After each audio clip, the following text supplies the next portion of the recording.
Hi guys, before we will begin, as usual, all the necessary links in the video description and my test system setup details also in the video description. So, the first question is why Arylic LP10? As you may know, I am not a big streaming user. Yes, I do Spotify here and there, mostly when commuting. But at home, I'm more a fan of having all of my collection in local files or on other physical media. But the price and the size of LP10 made me curious. There is a lot of functionality packed into this little guy. I mean, it's really little. I don't know, like 20 or 30 years ago, we used to say that something was as little as a pack of smokes. So this is basically, I would say, a pack of cigarette size. I don't have I have HTPC here. So for comparison, it's smaller than HTPC. So it's really small. And there is a lot of functionality packed into this little guy. It can be a Bluetooth receiver, it can be a regular wired or wireless streamer, it can be a digital player for local files, and it can be a Google Cast or Airplay endpoint. And on top of that, it does have analog input and outputs, so a lot of functionality packed in a very small body. Let's talk about the build. The build is basic plastic, as you can see. On the top of the device we have small capacitive control buttons. The first one is for powering on and off device.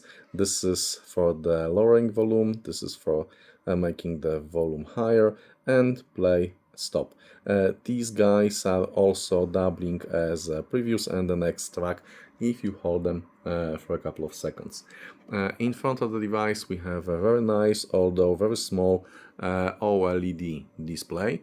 It works fine as long as you're pretty close, because if you're 1, 2 or 3 meters away, you can see that something is displayed there, but not much.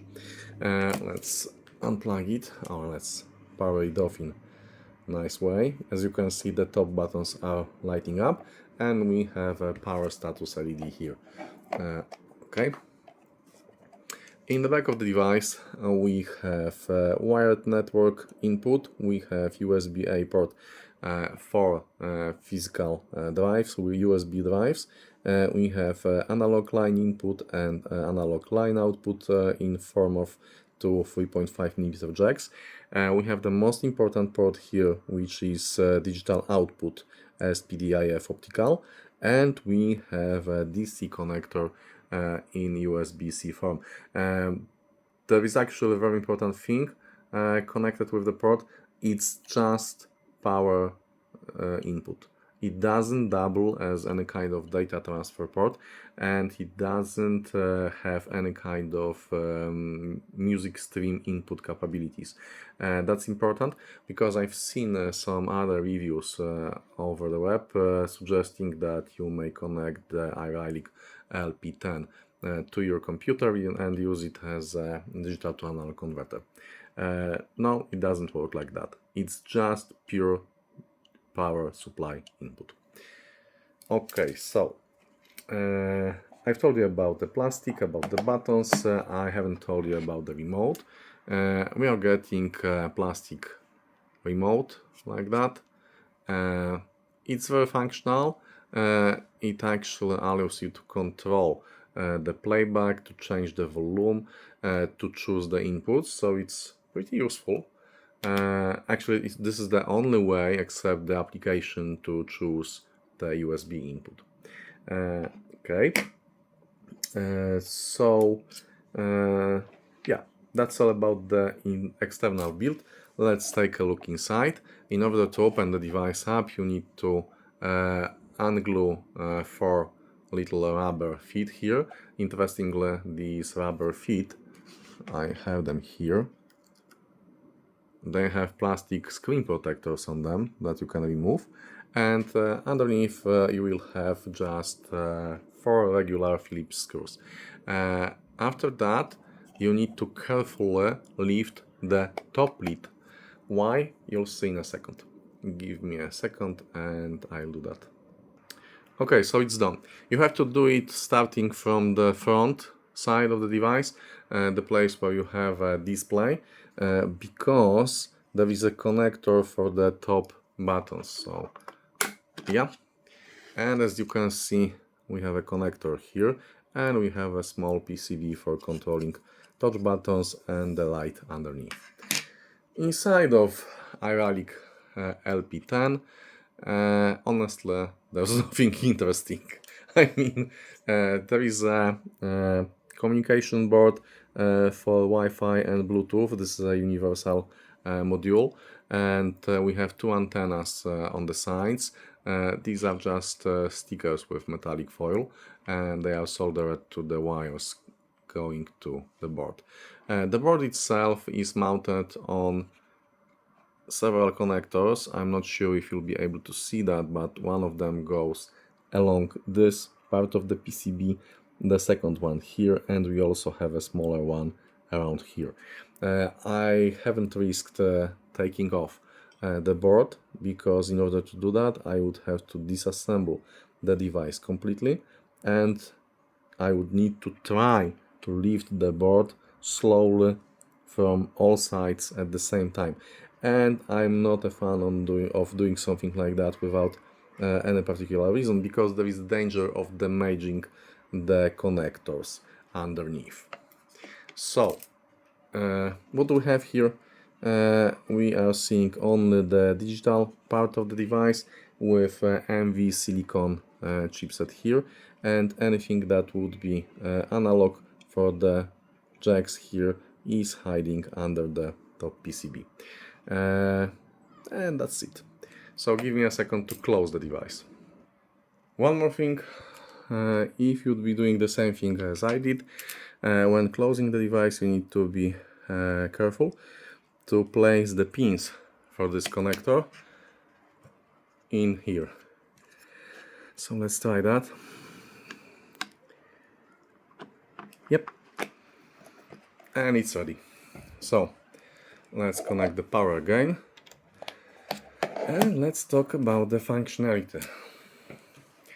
Yes, no, sorry, before the functionality, some specifications. In the box you will get all necessary cables. Analog cable for the 3.5mm jack, USB-C cable. You will also get power supply, small wall plug for power supply, and that's actually quite important. The device requires power supply that is able to deliver 2 amperes, and if you will provide it with another power supply that does not meet this requirement, you may happen to have the same story as I did, because initially I was using one of the chargers, phone chargers that I had lying around in my house, and there was a problem because I had intermittent drops in the stream when I was using LP10. Just when I realized that the culprit is the power supply, I've started using the power bank and the supplied power supply, and the disruptions to the stream were gone instantly. By the way, it's a very nice thing that you are able to use USB-C power bank, because this provides very clean and stable power supply to the device. Okay, some specifications. As I've said, it supports Airplay, Google Cast, Spotify, Tidal endpoints. It also supports UPnP and DLNA. It can be used as Bluetooth receiver, and since we only have one digital output here, the SPDIF optical output, the formats supported by the digital output are anything up to 192 kHz and 24 bits. One other limitation that's mentioned in the manual, by the way, the device comes with a manual, and this is very useful set of information, is that the USB-A port is used only for digital media, and there is a limitation on 16 gigabytes of media size and maximum 1000 of media files on the USB stick that you'll be connecting here. Why this is important? I will be talking about that later when I'll get to the sound quality. It can also be used to receive internet radio stations. These are basic data streams, so it's streaming nevertheless. So let's move to the functionality. Wired connection is a breeze. Just plug the cable here, and you'll only need DHCP in your network, though because it seems there is no option to enter ipconfig manually. But nowadays all of your home routers, all of your small home installations will have internal DHCP server, so you're just plugging the Arylic and it works. You don't have to do anything else. Connecting to the Wi-Fi is a little bit more complicated because it requires a restart of the device. You need to maybe not exactly push or press, but touch minus and plus buttons at the same time, hold them for a couple of seconds until you see reset displayed on the display here. And after that, when the device will reboot, you'll be able to discover it in Arylic application. Let me show you this. The application itself is called Go Control. Yeah, let's do it like that. Yeah, the application is called Go Control, and as you can see, it discovered my device right away, and I am able to control it. As you can see, it works instantly. It works as fast as remote. Okay, getting back to functionality. Once it will be discovered by the application, you will be able to assign this little guy to your wireless network, choosing access point name and entering your Wi-Fi password. And that's basically all. It's ready to rock and roll at this point. Teardown, Spotify, DLNA and UPnP work flawlessly. Same goes for Bluetooth connection. You can control everything with this small remote, and it just works, which is the best possible complement for that kind of device. No quirks, no tricky setups or things to remember, it just works. Now let's talk about the app. I'll leave it here so you'll be able to see the display, and the application can control the device from Android or Apple devices. You can switch sources like that. Yeah. You can see the device status and control local player. If we will get to USB, we can get here and we can see what's playing, and we can also see the song list that's available on the USB stick. As you can see, it's already playing because that was the last thing I was doing with the device. One thing here is that it does not display the covers, although I do have covers in my FLAC files. And you can see status here. We can see the track name. If we would be using streaming, Bluetooth or auxiliary input, no lining, but the first two guys we would have information about the data streams coming from these inputs. So the application is simple, it's really good, though I would love to see a few things that are missing here and should be easy to add. The first and the most important for me is the shuffle and the repeat in here. When we get to the track list, yes, we do have a song list here. So we do have a song list here, we have file names, etc., but we are not able to shuffle the files, now we are able to make them repeat. So these are just very simple functionalities, and they are missing. I would love to see them here. The second thing is, as I've said, that we are missing the covers here. Since there is no shuffle and there is no repeat, and the playback always goes along the same list of tracks. Okay. Other than that, the application is very simple and it's very useful. One thing that I have noticed that it's missing from the controls here is the equalizer, because the device have very nice and very good quality equalizer with a couple of profiles loaded, and you are able to switch them and control them using the remote, but you won't be able to change anything connected to EQ from the application. I would love to be able to define my own profiles, but even the possibility to choose one of the predefined from the application would be a very nice thing. I suppose this is something that in theory should be easily done by the Arylic developers, because the functionality is here in the box. So it's just about controlling it remotely, and we already can control some of that remotely with IR remote, but still. So now it's playing some music. Yeah, let's have it here, and let's talk about the most important thing while it's playing right now, which is obviously the sound quality. The first part of the sound quality will be focusing on digital streams. It's really good, especially considering the low LP10 price. Remember, this is just $99. It's a really cheap price, really low price for a streamer. With clean power supply, like from my power supply, this guy, there is a very black background and the tonal balance is good.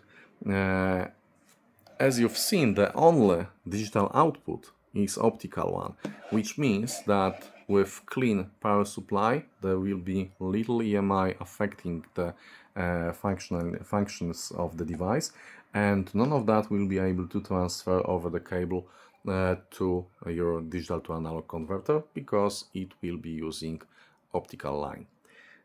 So very clear black background, which gives away a lot of details. A very good tonal balance. This is digital source, so the sound will be mostly influenced by your digital to analog converter. To my ears, with most of the devices that I've tested so far, including PCs, mobile phones, dedicated streamers, etc., Spotify and Tidal usually sound the same or in very similar way. But there is one exception. The local playback quality for the files stored on USB is a real standout. The sound is very clean, it's very punchy, dynamic and detailed. I was really surprised by this, and I've started to compare this to my HTPC foobar setup, which is part of my reference setup used for all reviews. And the sound quality from the player with the local files here was the same or maybe even slightly better. So that's really impressive, as my foobar setup sounds really good, and as I've said, it's my reference source for all my reviews. So this is a bit surprise and something very good. But the specifications, as I've said, state that USB has some limits. Remember, 16 gigabytes of data or 1000 files.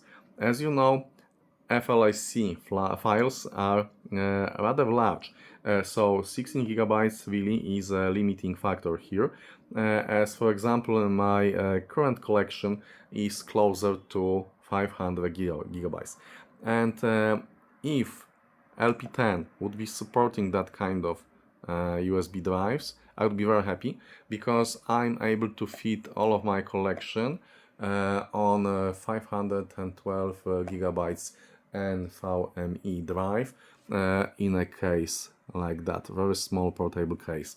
So I would be able to connect that here and just shuffle through my collection and have my local radio station. So that's a limit. I would really wish that Arylic developers would make something out and remove this limit. Now, moving on to the analog inputs and outputs, these two small guys, they are here, they are free. They are included in the price of the device and they work fine. But there is not much to talk about in terms of sound quality here.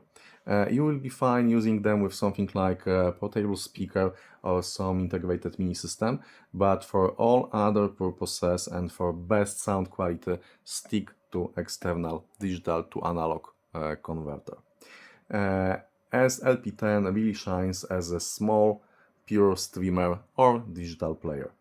Having analog inputs is nice, but since you will be connecting LP10 to some external amp anyway, you should easily get analog inputs available on the other device.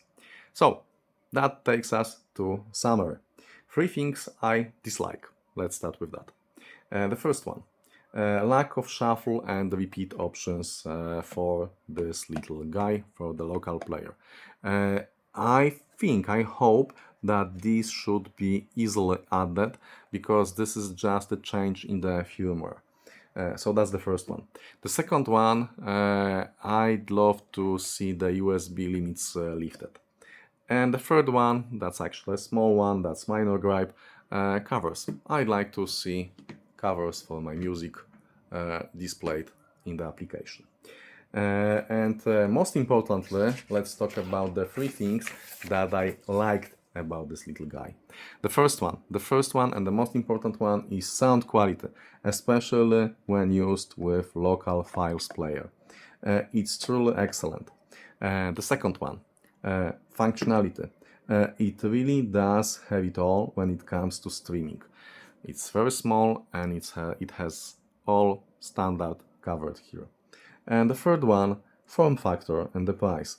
It's very small, you can place it everywhere, and the price is really low, making it excellent value purchase. Now, if LP10 would be selling for $500 or $1,000, I would probably have mixed feelings about it. But for $99, it gets my immediate recommendation. If this little $99 guy can compete with my custom-made HTPC that's fully passive, and that was altogether something like $700, and it's, as I said, it's a part of my reference setup. This HTPC with Fubar is really good. So when this little guy is able to compete when it comes to the sound quality from file sources, then it's a no-brainer for me. But Arylic guys, if you are by any chance watching this, please make shuffle work on this little guy, and please do work on the USB limits. If these 2 things would be changed, repaired, or added with the firmware upgrade, I would be extremely happy, because then I would have a very versatile, very small player that I can stack everywhere, and it would be able to replace all my file source players, all my PCs, my HTPCs that I'm using. And that's currently 4 devices around my home. So then I would be able to use 4 of those little guys and control everything remotely with the same or even better sound quality. Okay, so that's it.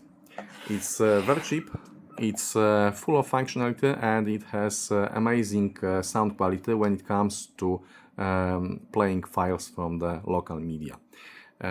Thanks for watching this small video. I hope you like the video. I hope you will like this little guy. You're more than welcome to support my channel by buying me a beer. The beer money goes towards beer. And you can do that via PayPal link or super thanks on YouTube. That's down below video. Once again, all the necessary links in the video description, my test system setup details also in the video description, and if there will be any information that I should add, that I find some updates, some more info, I will also change the description and add it there. If you have any questions, if you have anything to add, give me a shout, and again, if there will be anything useful, I will add it to the video description for other guys that will be looking at this video in future. Thanks for watching and have a wonderful day ahead of you. Bye guys, and see you next time.